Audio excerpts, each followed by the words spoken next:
Welcome back, guys. We're going to take a look at the standings. Gen G Black, after getting 4th place in the second round and 1st in the first, that does mean that they are going to stay on top. MVP with a second place and 16 kills overall is going to hold a very solid 2nd place, with the next team being about 200 points away.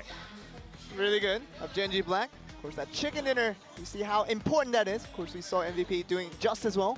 Feel like we did get them at the top 3 position for 2 straight rounds, and still was not good enough to get even close to Gen G Black, 70 points away. That will mean that 1 chicken dinner and another high placement following that performance for Gen G Black will mean that they are up ahead, even with lesser kills. And it's going to be feeling good for these guys once they do encroach the 3rd and 4th round, which will be in Erangel. Yeah, take a look at some of the other teams here. ROG Centurion having a bit better of a time. So, you know, compared to the first round that we saw them in, they were able to get up in the rankings and 3 kills. Whereas Team Quadro, kind of the opposite compared to ROG Centurion, did much better in TPP compared to FPP. OPGG Hunters and ROG Centurion feel like they're just firing back on all angles, and Figure Fix Ares have a difficult time.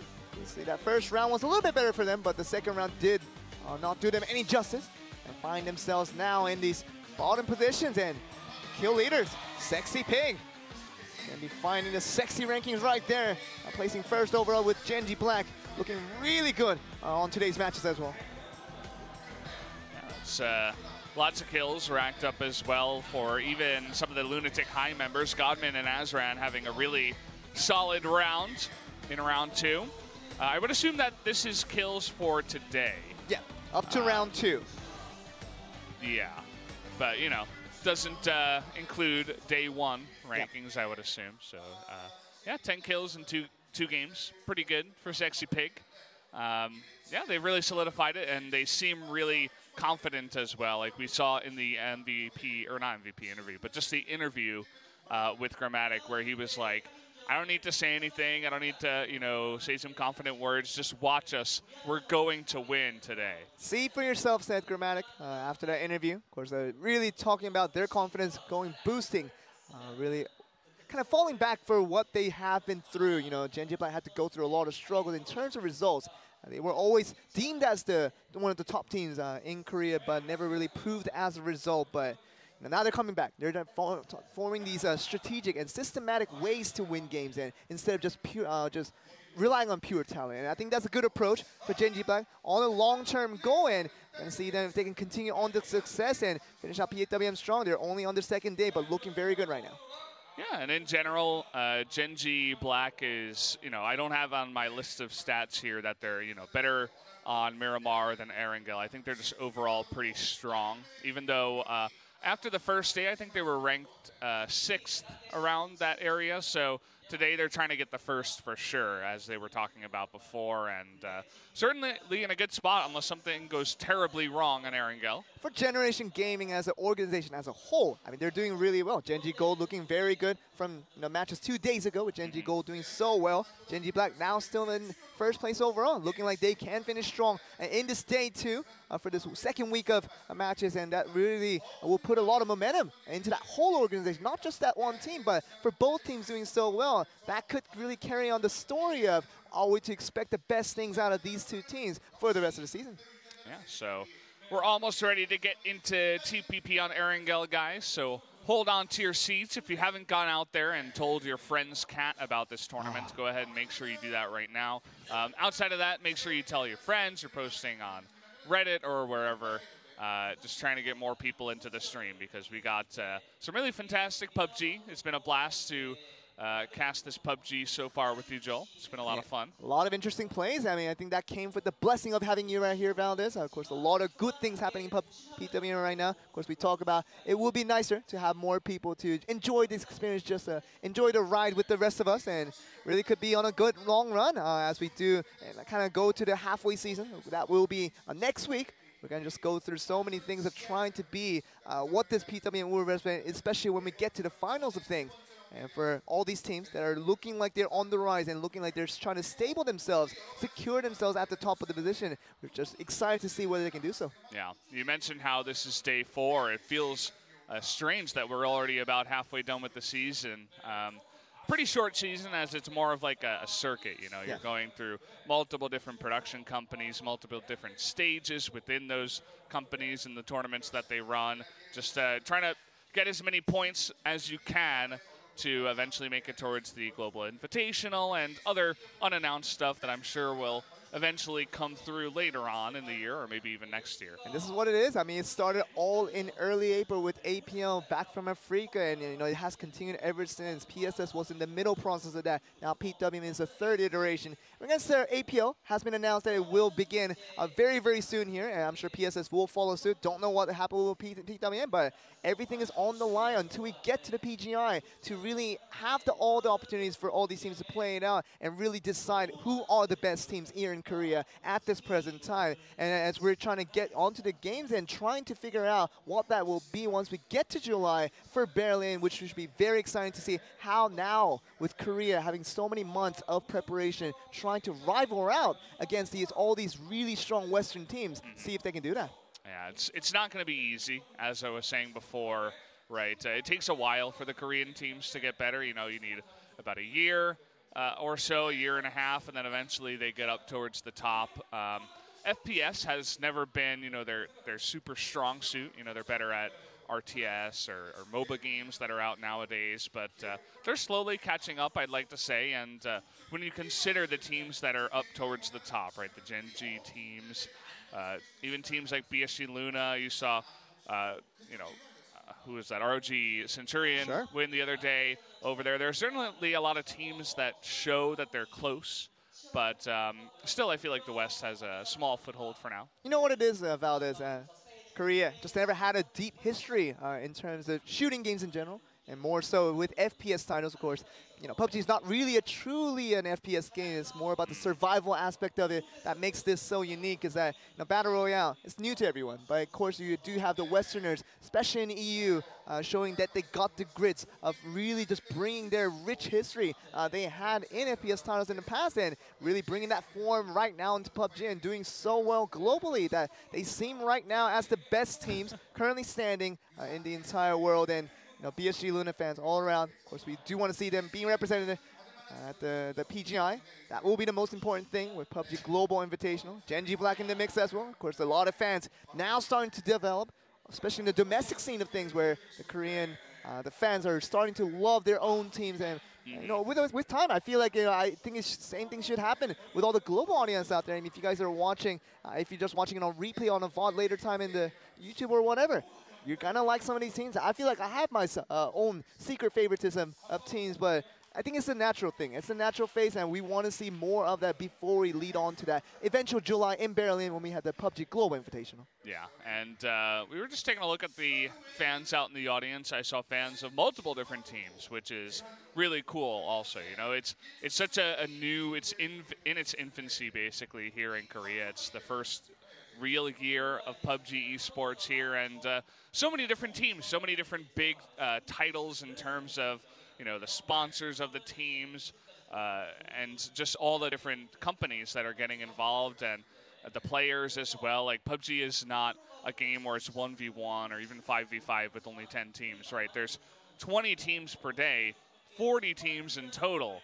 And that's just for PWM. Like, there's a bunch of other teams that are like trying to get in as well that haven't gotten into the tournament. So we always questioned, you know, how do you make the story for every single team and make them interesting to bring fans to it? And I mean, it's just cool to see that at least so far the Korean fans are, you know, latching on to one team or another here. You know, BSG Luna was getting popular with their aggressive play. Zod Gaming, they did a little commercial in the break that I think you guys got to see.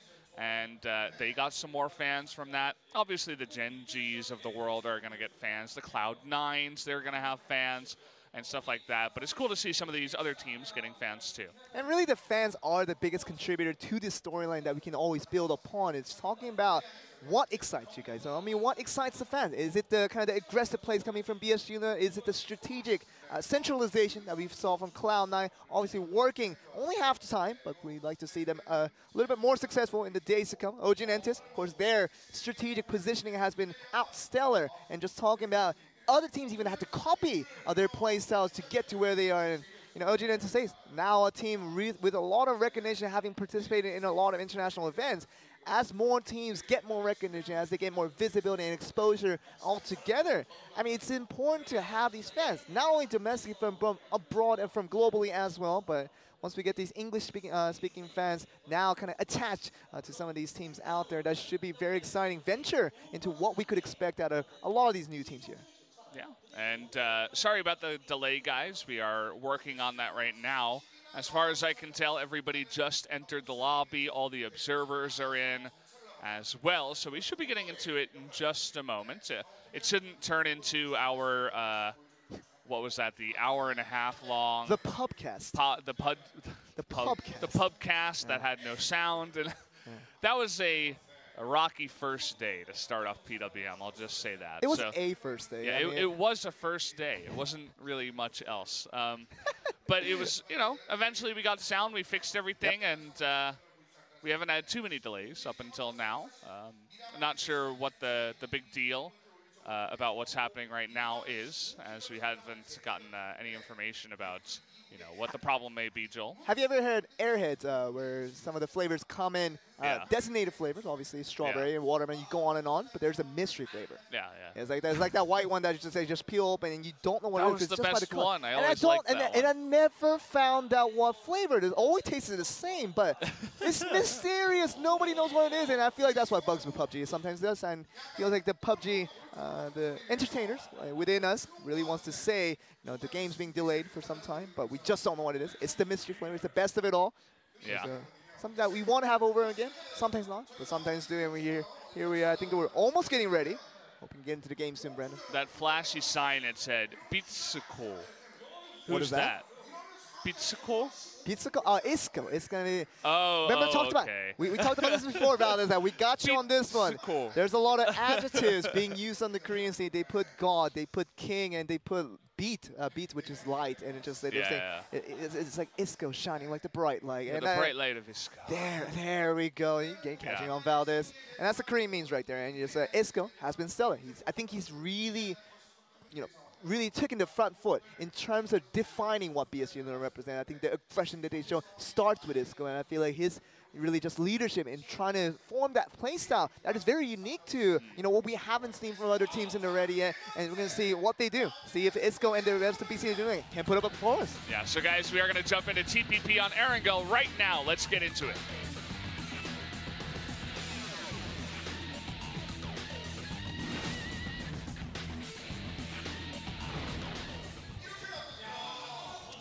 Here we go. Nice little flight path that's going to go straight over Georgia Bowl. Fantastic for Genji Black. And we'll end up over towards Milta Power, so not bad. And one question that we like to always answer, especially with MVP and OG and Entis Ace, once they're in the same group, who's going to give up Yasnaya, or are both teams going to decide to split it east and west once again, because we usually like to see that and try to have both teams be happy with what they got. Of course, Genji Black you speak of earlier is going to be happy at South Georgia Bowl. Currently in top standings, looking like they want to finish strong. They have been known to be really just strict owners of South Georgia Bowl that no one really has contested them in the past few weeks, and really want to see how they do that, because Lunatic High is probably going to be in the mix and see what they do, especially in the terms of their starting location. That's going to be interesting here.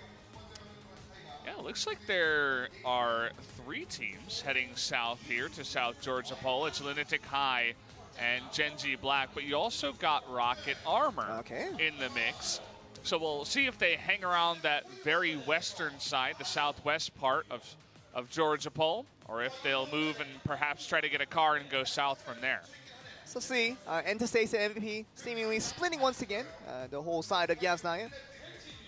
Also looking at Rojak. Now, this is interesting, because we saw BSG Luna gaining ownership of not only the Picado of the map, but we're talking the Rojak, very good central position. We saw this last time, Fire. They went against BSG and got smothered, quite literally. Last time they tried to rival out BSG Luna in this early game. Of course, we want to see them do a lot better, but if this repeats again, I feel like this will not be their starting location in the 4th and last round. Okay, so we are playing on TPP, and Fire's 9-3-0 already has the roof, so very advantageous position for him. Draft, he only has a shotgun, so he's going to have to either charge the building that he should have seen, or rather heard 9-3-0 go into, or just try to run away. The problem is that you got another member of Fire driving around, and it looks like Draft is all alone here. I wonder if Draft knows exactly where 9-3-0 might be in. See them camping around with an AKM. Even has to extend the mag to get it down to 40 max. And trying to talk about, you know, what he wants to do for the early game. Just gets off the bridge here. So I wonder if this is just a matter of impatience coming from 9-3-0. Didn't want to stick around too long. See him in the south. Draft sees the doors opening. Knows exactly where he is. Of course, 9-3-0 might have heard just the footsteps from Draft as he was just moving around in that room there. Yeah, should have been able to. And if 9-3-0 wants to come in here, it's not going to be good for him because he's going up against a shotgun. It's not the best one. He's going to have some help from 7 King. Wants to get some information on Draft. Can't quite see him, which means that by process of elimination, he might say, okay, either he's in that corner there or he's hiding somewhere else. Draft gets his information that the hurdle did happen with the parkour. 7 King, he's in a very important factor in how this fight plays about, but we're looking at Milta here. Before we look at the Rojak, still not over with the 7 King. Yeah. Fire gets knocked out by Wicked on the other side. Yeah, they're having another fight in South Rojak right now. 7 King running on in here with his TP. He's going to be shotgunned down, but in the end, 930 is going to pick up the kill onto Giraffe. So an unfortunate state of affairs for BSG Luna. Had a similar situation here in Milta. It's been an AST versus Rocket. Him trying to just get this play down here. Trying to shoot down Jiayang. Can't quite do it through the bars. And finally will be able to as Crank makes his way up. I think he only had a revolver and he got a headshot onto Vino here.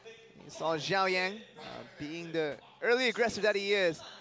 Gets the knock and just goes for the kill, knowing that the other 2 members were coming right for him. Wants to just put a scar onto his opponent team as much as he can before he does go out in the end. Had some fighting over at Shelter, it appears. Freak of Freaks Aries going to get the better of that one. 3v3 here. BSGL and also Fire.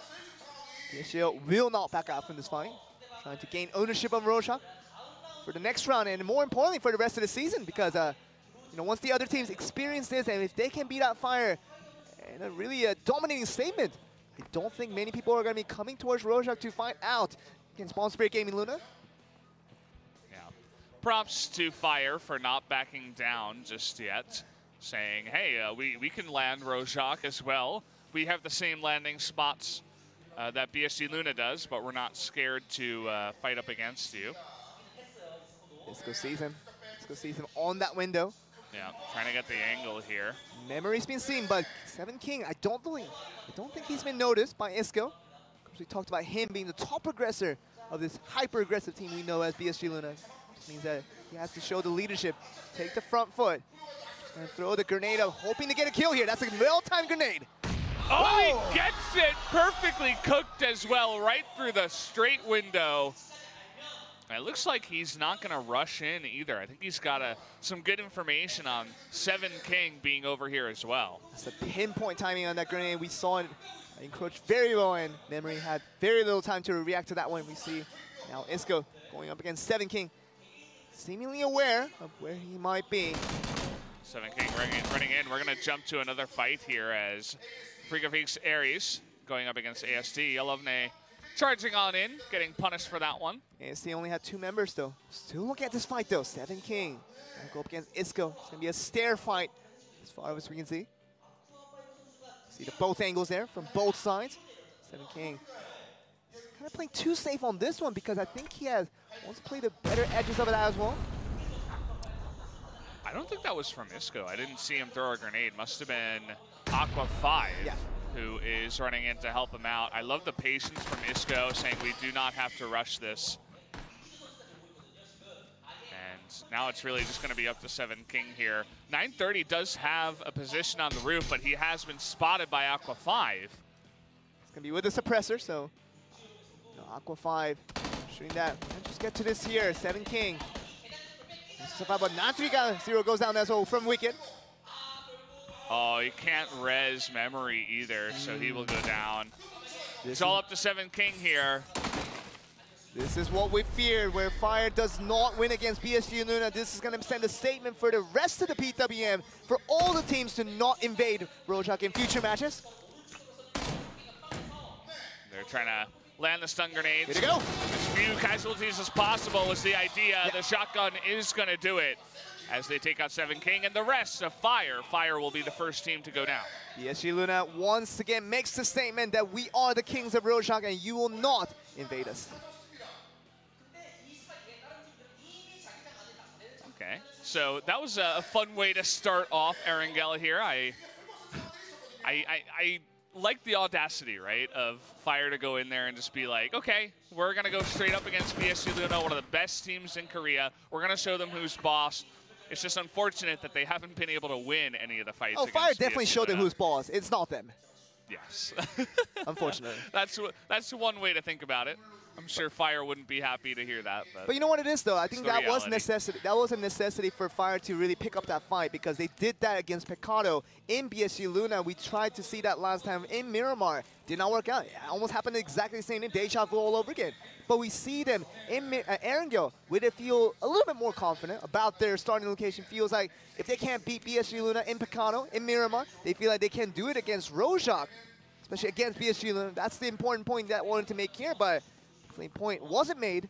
It's going to be them probably not returning to Rojak anytime soon later in these matches. So saying in rounds 3 and 4 also, the chicken will be ours, as Lunatic High did win round number 2. Now, as we said before, they weren't one of our highest rated teams coming into this one. They got 15th place in the first day. But again, it's about consistency, right? It's about doing better overall. And so far, after getting the chicken in round number 2, they win Hospital over here in the south and able to pick up 1 kill already as Ozron. It's not really against Genji Black, though. That's going to be would have been the more important point to make. We're still looking at this very central position. See, the circle had opened up, centered around Gatka. You see a lot of teams being played right here in the Himalayas. Yeah. It's not New 2K's first time fighting up against a Genji team. They get grenaded by Simpson from Gold on Miramar in a very famous spot that we had before. There you go. New 2K being shot out here. Looks like he's got all level 3 gear. Good start for him outside of the backpack. It looks like just level 2. Very composed there, just to knock out the tires to make Genji Black. Even if they win out in this fight, necessarily they will have a hard time trying to move their vehicles to the next location. Very good job of him there.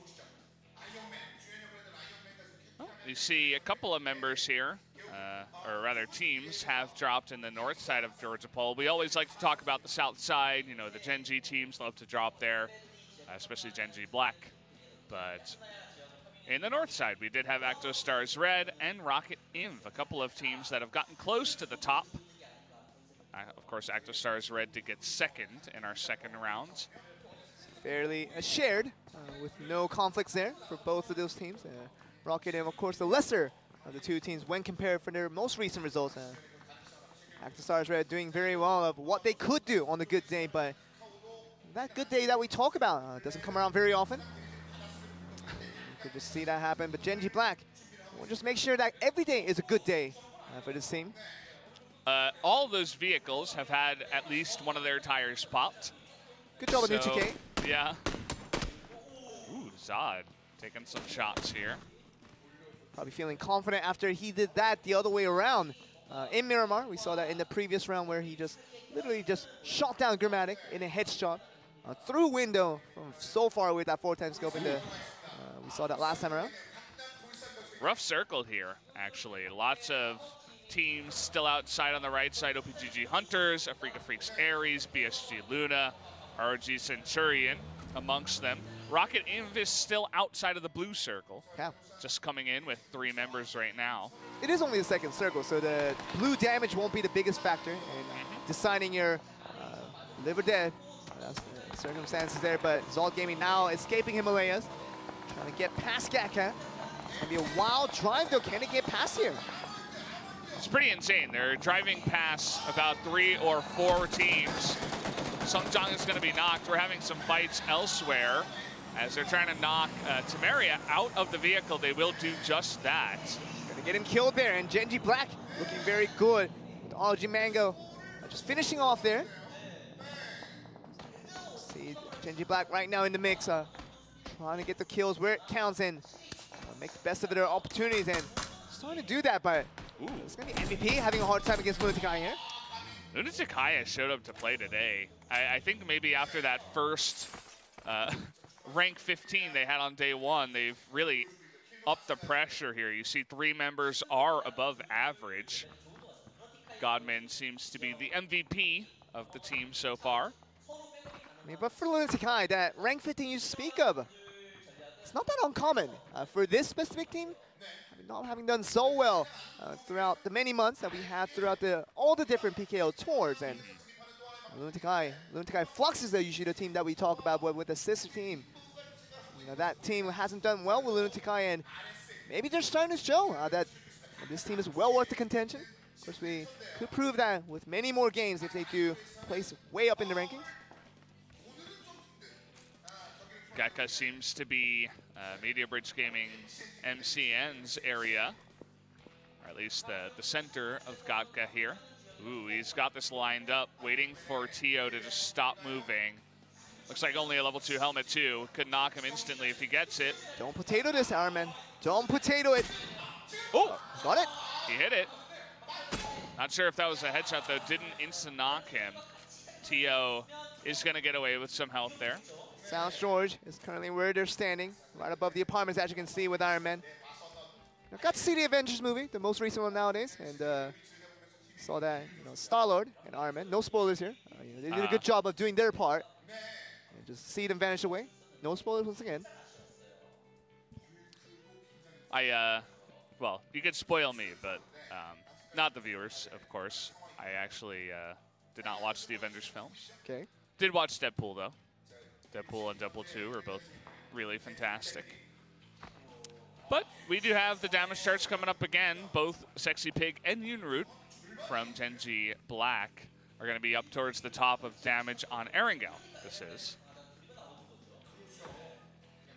You see right now in Genji Black, it's been about the damage. It's not about them just shying away from opportunities.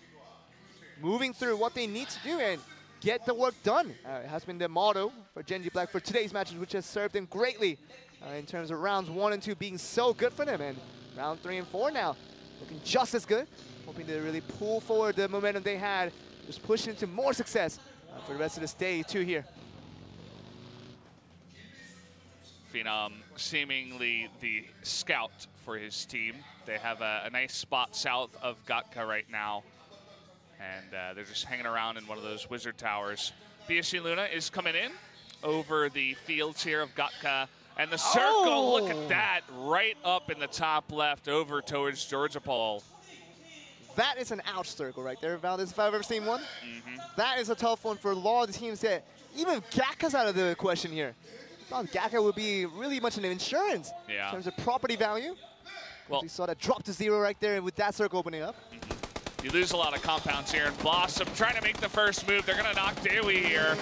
And they get onto Rosar. Nearly gets the knock there with the car. The explosion is going to knock 4-2-4. Noongil going down. Blossom is challenging them and winning the fight against Afrika Freaks Ares. This is what happens when we get a circle as drastic as that. You're going to see a lot of rapid movement from so many players. But coming from behind is going to be Sanjuk to finish him off. Afrika Freaks Ares was just defending and did not get the job done on that occasion. And they keep everybody alive. Nobody from Blossom went down in that fight. That was fantastic. Blossom, not necessarily one of the teams you talk about too much, but today, at least in that fight, they were able to do some work. There you go, and we're going to see a lot more of this because that fight, especially that circle, will probably prompt so many teams to make a kind of a rash movement into their rotation, trying to force something to happen. Rather than just make it happen naturally, but Conan just trying to defend out here against the 4 members of Zalt Gaming. Yeah. All alone in the mix there. Look at this tricky spot he's on. The little fence of the balcony. Should be able to dodge all frag grenades, but we've seen this happen before. where it's, you know, 4v1, but he has Godwin behind him. Some spraying coming in. Godwin's got a fantastic angle. Gonna do a ton of damage to Protour. He runs away. Yeah. But actually, Conan goes down. Okay. Didn't get to see that one. Looks like he was trying to jump back into the building to safety. Gets knocked here. Saw the cover fires coming from Lunatic. I almost got a member to survive there. Wonder if that will lead to a kill here, that frag grenade. That frag isn't going to do the damage just yet. Gonna close that door and deny another frag and res his teammate. Very good job there for Lunatic to survive their member. Was very crucial in the way they ran away with that one. So a shot coming through from Zalt Gaming and shooting blind. Lunatic, very good job there. Mental going for a drive. You'll notice that OPGG Hunters is now all the way on the west side of this circle. And okay, Cold is going to be knocked out though. Blackbean does do the damage there with his Scar. And OPGG Hunters went for the really wide rotation, all the way from the east, around the south side, and over to the west to the beach now of this circle. So a bunch of their members survived, but not Cold, as he was knocked down. That should go down. Now OPGG Hunters struggling all day long, not finding the circle, trying to just invest in multiple edge plays. Did not come to their benefit, but that's what you get. You know, when you don't take that extra effort to invest in circles, trying to take that risky play to get there, you're gonna have a harder time in the next rotation, and just keep repeating that over. You just gotta have a low percentage of winning out a chicken dinner opportunity. Yeah, and it's gonna be rough for them too, because they're on the beach now. They have this little ridge for Mental and Tamian, but to get to the next circle is going to be very hard. They're just gonna have to drive on through, or maybe wait for Kongdu Gillisuit to make the first move and survive off of first aid kits and painkillers. So I want to see what they do, if they take the more aggressive route and try to drive, or if they'll just wait this one out. RG Century now rushing into this big compound here. This is going to be a very important position for them, as long as they get all four members to survive here. Quadro now shooting down towards Genji Black, trying to get Esther into a knock here. Looks like they're gonna throw down some smoke. It's only Esther around this area. Again, trying to scout for his team, but just gonna hide in the little hut there. Doesn't have any backup just yet. A lot of his teammates are still up on that mountain, trying to come down now and enter the white circle. Esther is the front man here, trying to just survive as long as he can, just to bring his other teammates over, but Rocket Armor, I feel like they're doing the same thing right now on the bottom right of the circle as we see. Yeah, we got three teams speeding head-to-head right now. Aqua going to be shot from behind as Rocket ROG Maximus, my bad. They're coming in from behind. Rocket Armor's there as well, as you see from that next Brandon. Looking at with you, Valdez, and trying to see what School can do against this Media Bridge MCN, as we can see from this play. And they're actually being shot again from behind by Blossom, actually. So many teams convening right here.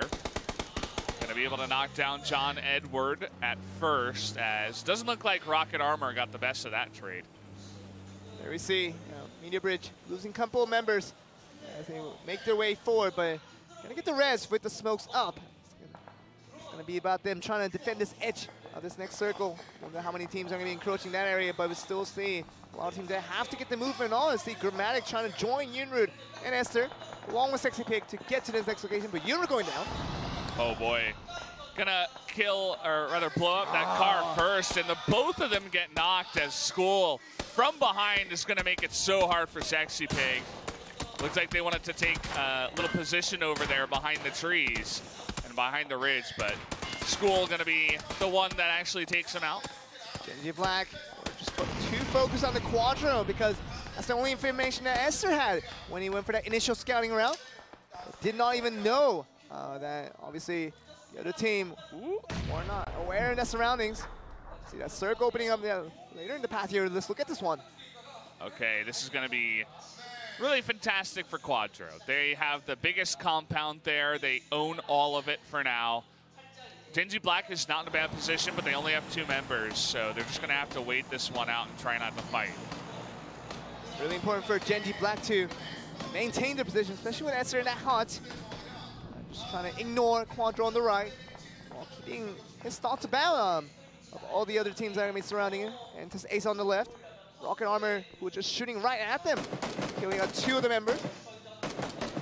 Also looking at Quadro, like I said, it's very important for them to defend down. This is going to be MVP trying to rush in. Okay, you're going to be driving past 2 teams. They're just going to challenge here. We've seen them do this before, just roll up in a squad of cars and try to take the compound from your hands. 3v2 now, right now, for MVP and Quadro. You can see the 3rd member of Quadro just far away from the other 2, so that's going to make it difficult to come for the cover.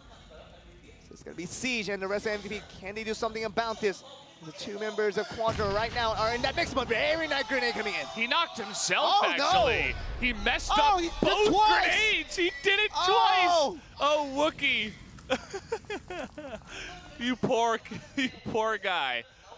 I noticed the first grenade. I'm like, did he throw that one? And I guess it must have just bounced weirdly and actually knocked him out as he threw it. Tried to throw it outside, but failed.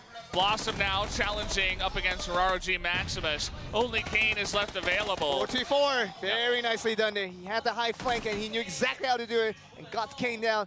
And ROG Maximus losing multiple members in that trade. They're gonna have to move though. Lots of low members here for Blossom. You gotta get in the blue and then heal up somehow.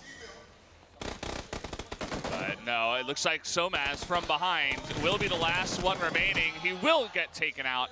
In 15th place, will go down ROG Maximus. I wonder if that was the right play to make there.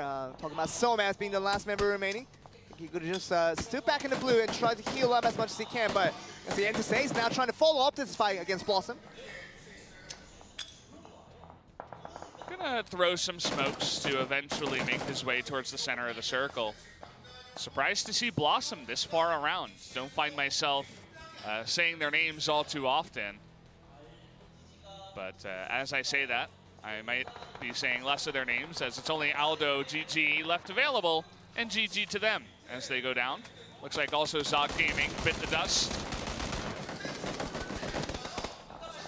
Let's take a look at this where ROG Centurion, Quadro in the mix as well. So many teams that have to fight this very late position here because from that 15-team position we had just earlier, it's going to go down quite slightly there. And still see Quadro and MVP conquer those compounds, seemingly the best spots right now in all of Erangel. Yeah, and going back to Gen G, Black, our first place team, the circle is really good because if Esther had to move, they would be screwed, right? They'd probably get knocked out in 10th place here in the round 3, but instead he can just sit in the hut and do nothing. You know, save up his smokes, wait until the next circle, and hope that other teams die. That really is a great circle for Esther and Gen G Black as a whole. Yeah. So at least you can survive to the next circle unless other teams decide to just invade that little hut there. Of course, making it difficult for Esther to fight multiple members all by himself. Speaking of which, also good for Quadro and MVP. We'll see if Quadro can come back from the loss of Wookie that they had earlier on. Rocket Armor having a hard time now. They can't make the rotation count and getting shot by Quadro and MVP from those compounds. Ooh, nice shot there. Aqua just driving a little bit too straight. You know, not trying to dodge at all with that UAZ. And he does get sniped out of the car and killed. See Jaime getting knocked there from Magnanyo. Rocket Armor having their own struggles trying to just make it to the next circle. I feel like he's going to die through. Yes, he is. And it's going to be him going down along with his team at 8th place position. Yeah, only 7 teams left remaining, but only 15 players left. So the average of the teams is 2 players. Okay, they're trying to get in here onto Esther. He's got a shotgun here. He's gonna come around the side and try to take him out, but he gets taken out himself. The Uzi is the winner this time around, as some people is gonna do it. Well, he did try to charge out of the hut. Felt caged in like an animal, wanted to break out. Esther couldn't have been too confident how many number came across that hut. It looked a little bit underconfident in the way they Ace approached it, so kind of gave an indication towards Esther that it might have just been one person that he could have easily killed up, but did not expect 2. Okay, he's a little bit late there. Thinking. Well, he knows that he's got sights on him right now, so it looks like Lunatic Eyes is trying to survive as long as possible. Was late on the bandits, but what are you going to do? Let's see this next circle. Oh, look at that! Right on top of ROG Centurion. And they have 3 members left, which is actually a lot for where we are right now. Quadro and MVP no longer does that compounds exist, and they have to get out, and I imagine it's going to be a very bloodthirsty exodus for MVP and Quadro, who do have to make their exit probably at the same time. And what does that mean for these 3 players at MVP and also the 2 players at Quadro? I think we'll see each other in this mix trying to get to the next rotation. This is such a good spot for ROG Centurion. The more you look at it, the better. They got this little lip right next to the hill, so people are going to have to run towards them. They have the tree as well as some shade to help out. It's just even a broken down car as well for some extra cover. It's so good. And look at Larms looking towards Carriot right now. He knows exactly where everybody is, along with the rest of ROG Centurion. As long as they play this correctly, they will get the defensive strats on to possibly get their first chicken dinner of the night. That could be theirs. Of course, MVP is going to try to challenge that, as they don't want to get 2nd place or even 3rd place again. They want the chicken. Making the exit here, Quadro and MVP. This is the bloodthirsty exodus that we were talking about earlier. This will eventually happen. Who's going to make the first tail? Who's going to make the first exit? That's the important question we see here. Now with Lunatic joining in the mix as well.